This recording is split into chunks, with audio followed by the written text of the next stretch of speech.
అంటే ఎవడు పట్టినా ఈ దోపిడేనా అనే కాడికి వచ్చింది. అంటే దోసుకోవడానికి ఈ పార్టీ ఆ పార్టీ అన్న తేడా లేదు. ఏ పార్టీ అయినా ఒకటే అధికారం ఒకటి ఉంటే చాలు.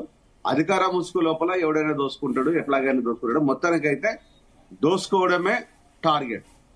అధికారం ఒక్కసారి వస్తే 5 ఏళ్ళు 10 ఏళ్ళలో హ్యాపీగా దోషేసుకోవచ్చు. అందులో కులం ఉంటుందా, కుటుంబం ఉంటుందా, లేకపోతే అన్నదమ్ములు ఉంటారా, అక్క చెల్లెలు ఉంటారా, భార్య బిడ్డలు ఉంటారా, తర్వాత విషయం. కానీ మొత్తానికి దోసుకోవటమే ఇంపార్టెంట్. అంటే ప్రజలు ఇప్పుడు చాలా విజ్ఞులు, చాలా తెలివి కల వాళ్ళు, చాలా ఆలోచన పరులు అనే విషయాన్ని రాజకీయ నాయకులు ఆలోచన లేకపోవడం ఇక్కడ బాధాకరమైన విషయం. నేను బోత్ సైడ్స్ చెప్తున్నాను, ప్రతిపక్షానికి పాలక పక్షానికి. ఇక్కడ మాట్లాడే భాష ఏదైతే ఉందో దయచేసి ఆ భాషను మానుకుంటే మాలాంటి వాళ్ళము ఇంకా పొలైట్ గా మాట్లాడు. ఆ భాషను చూసి ఒక స్టేజ్ లోపల బ్యాలెన్స్ తప్పుతాం.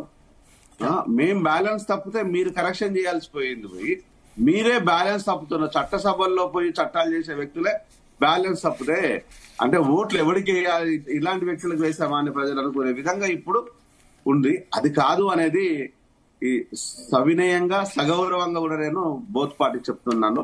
సేమ్ టైం వచ్చేసి డెఫినెట్ గా నిందితుడు ఎవడున్నా కూడా అరెస్ట్ చేయాల్సిందే, అది డౌట్ ఏం లేదు. నిందితుడు ఎవడున్నా అరెస్ట్ చేయాల్సిందే. నిందితుడు డెఫినెట్ గా ప్రజల దగ్గర ముందు పెట్టాల్సిందే. Right right. రమేష్ గారు నమస్కారం అండి.